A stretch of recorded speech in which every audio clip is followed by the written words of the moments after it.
Explícanos primero, por favor, sobre la financiera TFC. ¿Qué es y cuál era la proyección que manejaban, la proyección más cercana que manejaban? Nosotros como financiera TFC fundamentalmente nos dedicábamos a la vivienda social, a mercados y galerías, a la MIPE, al negocio de consumo. Pero la proyección más fundamental, el pie que tú dirías ganador que teníamos como compañía era la vivienda social, fundamentalmente en el producto techo propio. El año 2018 hicimos 800 unidades de hipoteca. Al año siguiente hemos hecho 1.200 hipotecas el 2019 y el año 2020 esperábamos 3.500 unidades de hipoteca. ¿De viviendas de qué precios estamos hablando? ¿Para qué sectores? Estamos hablando del segmento D, fundamentalmente provincia, fundamentalmente los sectores no atendidos por el sistema financiero en general. De hecho, era un foco estratégico que hemos definido. Estamos hablando de tickets de unidades inmobiliarias desde 45.000 soles hasta 80.000 en casas y 100.000 soles en departamentos. Ese era el mercado que nosotros nos focalizábamos como foco estratégico más importante de la compañía. Es decir, la gente más pobre. Es la gente más pobre con acceso a la vivienda, sí. El pregunto esto porque hay un sueño de casa propia producto de una necesidad del peruano más pobre de obtenerla y poco mercado para ello. ¿Ustedes se consideran uno de los pocos o pocas financieras que le permiten acceso a la vivienda a la gente del D? Sin lugar a duda, nosotros creemos que estábamos haciendo la tarea correcta de focalizarnos en el mercado no atendido.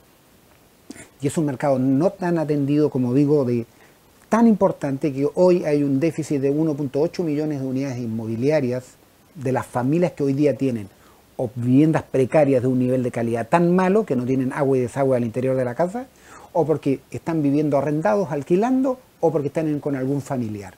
Es decir, son unidades inmobiliarias que tienen hoy día como déficit el país en forma sustancial.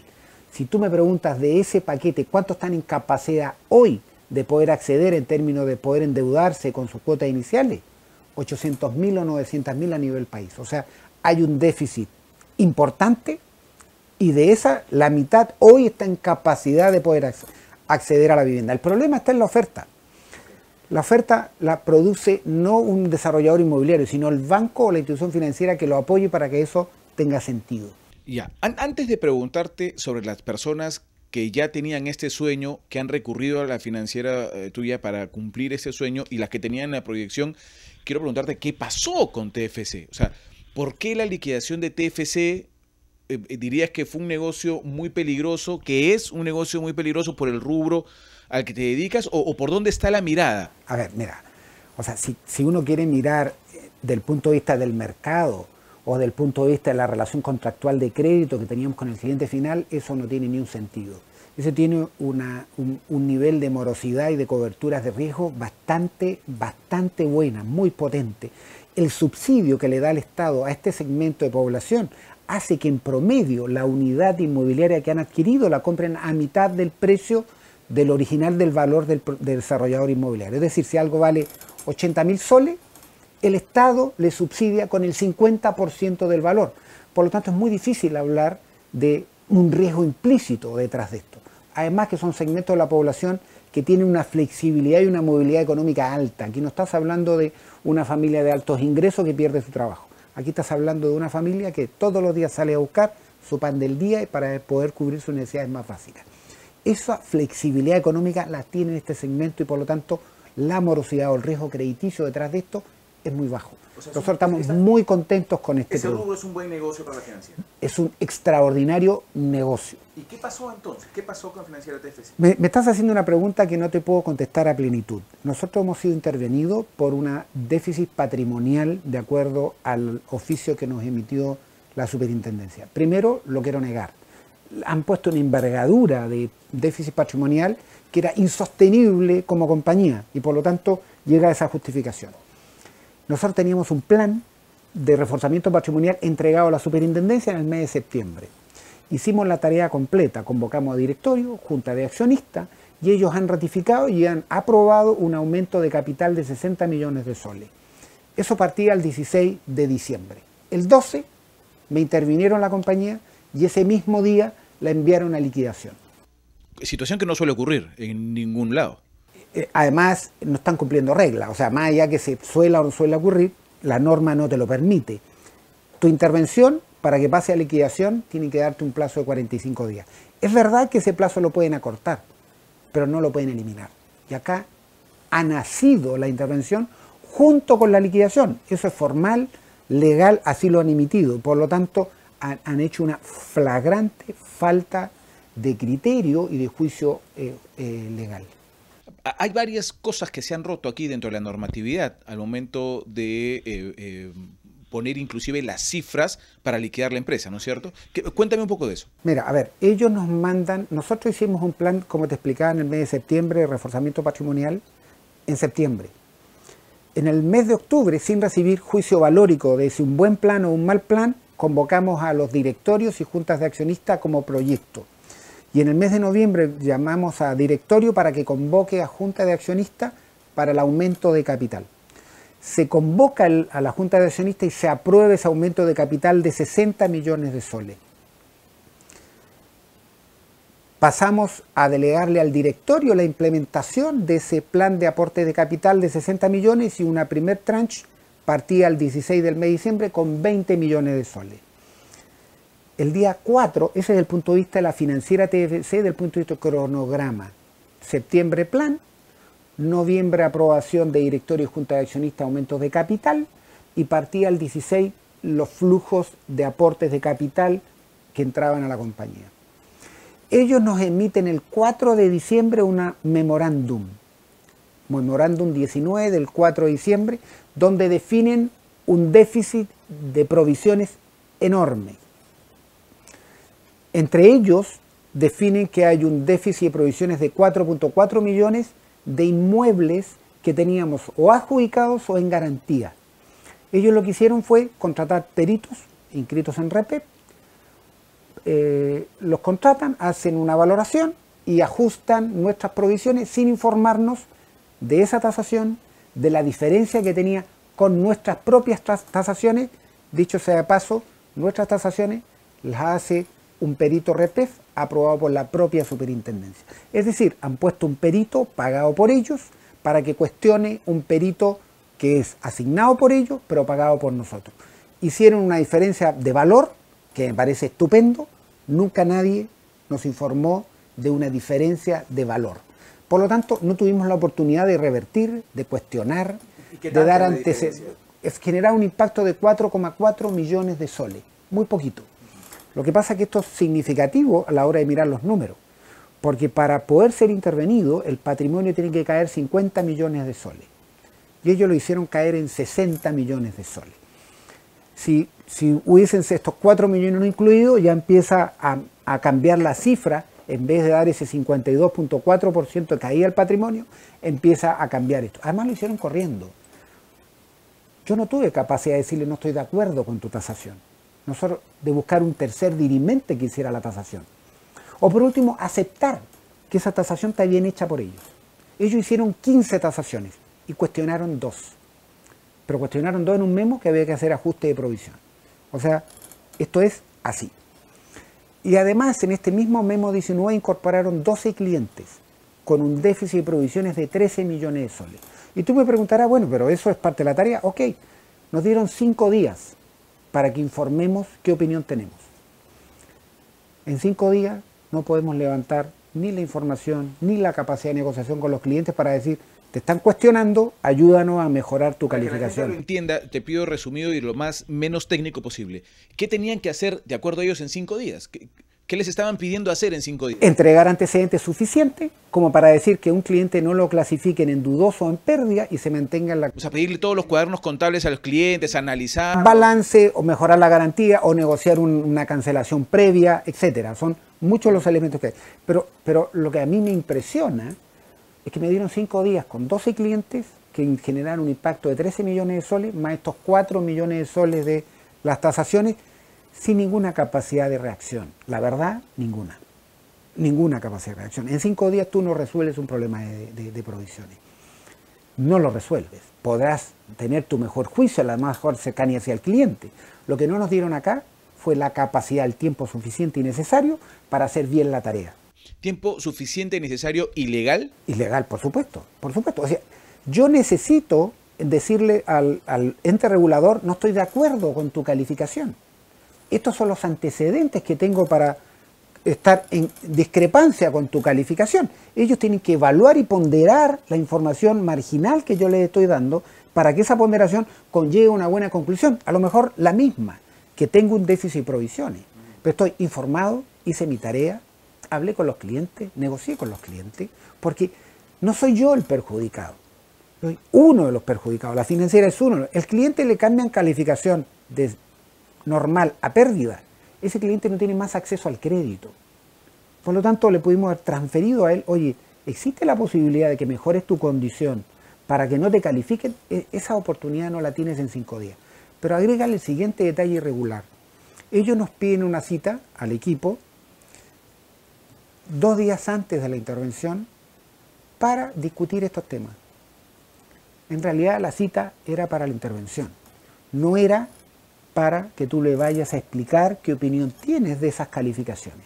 Cuando hablamos, perdóname, Andrés, cuando hablamos de este tipo de financiamiento, o de financieras, o de entes, de organismos, que tienen que ver con miles de clientes, muchos de ellos en extrema pobreza, o de pobreza, digamos, ¿no es cierto? No de extrema, pero sí de pobreza, y de su posibilidad de tener vivienda, el trato no puede ser común, digamos, ¿no es cierto? O sea, no es el deber de la superintendencia el tratar de decirte, oiga, financiera, tiene que resolver estos problemas porque si no mucha gente puede correr riesgo. Es una buena pregunta la que haces tú y debería tener una discusión un poquito más rica desde el punto de vista más bien político-legal. No debería tener una sensibilidad si es que yo tengo dificultades patrimoniales en virtud de una visión social. Yo tengo que resolver mis problemas. Lo que no tiene es una mirada de entender la dinámica de estos productos. No los conoce. Sencillamente no los conoce. Tan no los conoce que todavía, 2 meses después, no pueden resolver la problemática de los proyectos inmobiliarios hoy día, que están focalizados en este producto techo propio. Hoy no tienen una solución. Ni el Fondo Mi Vivienda, ni la superintendencia, porque el fondo ha sido sorprendido. A ellos no le han advertido, no le han dado una dinámica de trabajo, jamás le han puesto en el escenario de que intervengamos una compañía cómo se debe resolver esto. Por lo tanto, haciendo una dinámica distinta contigo, tú me dices, tú debieron haber tenido una sensibilidad, primero no la tienen. Ellos no miran ni la competencia, que este es un país con muy bajo nivel de competencia en el sistema financiero, 4 instituciones, 85% del mercado. O sea, es un mercado oligopólico. Todo el resto sobrevivimos en este mercado. Por lo tanto, la mirada de competencia no la tienen. Y la segunda mirada que no tienen es inclusión social. Claramente no la tienen y aquí te digo la sensibilidad. Ellos no entienden cómo trabajar este mercado. Ellos te dicen, pero el proyecto se ha demorado 1 año. Sí, porque tenemos alcaldes que no nos han entregado las licencias y por lo tanto los proyectos se difieren. Nosotros exigimos que estén todas las formalidades de los proyectos y por lo tanto si no los hay, no puedes partir con un proyecto. Esto no es un problema solo financiero, hay una dinámica legal y de procedimiento que hay que cumplir, porque hay que ser respetuosos en las dinámicas. En el tema de los plazos, y ya con esto termino esta parte para irme a la parte de la gente, me preocupa mucho el tema de la posibilidad de techo propio arruinada, por ejemplo, pero en el tema de los plazos, de la documentación, de las citas medio engañosas que nos cuentas, ¿alguna explicación de la superintendente? O sea, ustedes tocaron la puerta y dijeron, por favor, ¿tenemos algo que compartir aquí? A ver, ahí te quiero decir, yo pedí audiencia porque tengo el derecho legal, cuando yo pido la reconsideración de esta resolución, tengo el derecho de tener una audiencia y me la dieron. Y fueron gente muy correcta, me dio el tiempo, la suficiencia como para dar explicación. Pero es legal, es para que yo entregue antecedentes adicionales a los ya entregados para que puedan incorporar en la carpeta, para que al final la superintendenta termine de resolver. Ellos simplemente acumulan en formalidad y respetan el proceso este. Eso es lo que han hecho, han respetado este proceso. Y yo he ido a explicar, pero he ido a explicar al área legal y no vas a ir a explicar el negocio al área legal. Y no lo hice, fui respetuoso con eso. Pero sí fui a manifestarles el profundo error legal que han cometido aquí, que han volado una compañía del mercado y uno preguntará, ¿qué daño se le ha hecho al mercado? Porque es una pregunta bien interesante. Ninguno. Es Lima. Si el gran problema de mi compañía es una compañía focalizada en provincia, en el segmento más bajo de la población. Entonces, es muy difícil que tú me digas, oye, ¿cómo lo siente Lima esto? No lo sintió. ¿Cómo lo siente Jayanca? ¿Cómo lo siente Chao? ¿Cómo lo siente Virú? ¿Cómo lo siente Ica? ¿Cómo lo siente Chincha? ¿Cómo lo siente Pisco? Puerto Maldonado. Es muy distinto. Es muy distinto porque nosotros somos 7 de cada 10 hipotecas de techo propio en el mercado. Eso era Financiera TFC a nivel nacional. De cada 10 hipotecas que se emitían en el producto techo propio, 7 las hacía TFC. Eso es importantísimo porque me estás diciendo que uno de los paquetes más importantes del Ministerio de Vivienda en los últimos años podría tener una gran dificultad por esta decisión de liquidar TFC. Mira, acá para el Estado hay una preocupación, y te lo digo formalmente. Pero lo que pasa es que las dinámicas de los mercados funcionan de esta manera. O sea, ante las crisis, oportunidades. Si hay alguien que mira esto como una oportunidad y se toma el pendiente que quedó y lo desarrolla, empezamos y evoluciona bien y funciona perfecto. ¿De la noche a la mañana? No, ahí está el detalle. Tiene dos temas fundamentales. El primero es que es una expertise que se acumula, se gana en el tiempo y por lo tanto te vas a demorar. Y lo segundo, que hoy día tienes puntualmente 42 proyectos inmobiliarios paralizados. Lo único que podría... ¿Significan cuántas viviendas? 32.000 unidades de vivienda hoy. O sea, en lo que podría haber sido el sueño cumplido de 32.000 personas pobres con el tema de tener una vivienda, el sueño de tu casa paralizado. Sí, claro. Pero te lo vuelvo a decir, en Jayanca, en Mala, en Chincha. Entonces, no es donde en general la gente mira, que es la principal ciudad. Esto te absorbe todas las noticias más relevantes. Entonces me pregunta, el impacto, si hay ciudades que simplemente la oferta te pasó a ser cero. En Jayanca, los dos proyectos inmobiliarios techo propio que existen son dos proyectos techo propio de TFC. Entonces, es muy difícil decirte los impactos. Cuando tú te vas a localidades particulares, te digo que los impactos son gigantescos. A nivel país es irrelevante. Ellos han tomado una decisión entendiendo que no iba a pasar nada. La decisión la han tomado en términos de la dinámica macro. Compañía irrelevante. Perdóname, pero a ver, acá yo tengo una pregunta en la que no estoy de acuerdo con ese concepto, porque uno de los paquetes, reitero, más importantes para el Ministerio de Vivienda en los últimos años del Perú ha sido Mi Vivienda. Y uno de los paquetes dentro de Mi Vivienda que ha tenido resultados impactantes en el sector económico ha sido techo propio. ¿Cómo es que alguien que hace 7 de cada 10 viviendas no signifique un impacto país? Porque no les han preguntado al Fondo Mi Vivienda ni al Ministerio si esto era una buena idea intervenir la compañía. Aquí no hay una participación. Aquí simplemente hay una decisión de intervenir y liquidar la compañía en forma inmediata. Es porque va más allá de no cumplir ese requisito que dicen ahí de caída en el patrimonio. Porque lo bueno sería escuchar lo que dicen por fuera. Porque la formalidad es esta, dice que hay una caída del patrimonio. ¿Y por qué no han respetado las normas? Aquí no han respetado normas. Yo estoy trabajando formalmente, el punto de vista legal, es este incumplimiento de las normas. O sea, si hay algo que yo estoy trabajando aquí, es lo legal.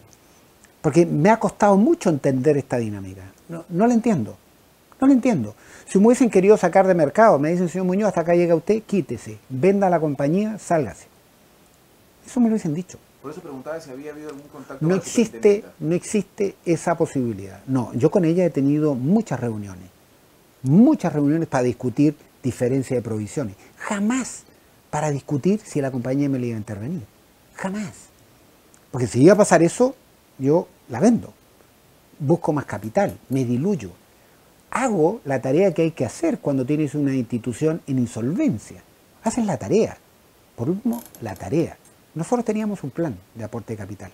Yo quisiera que me digan que no me lo creyeron, que era insuficiente, que no alcanzaba, que no cumplía requisitos de plazo, de oportunidad, de importe, lo que sea. Nunca tuve una formalidad de cuestionamiento. Nunca.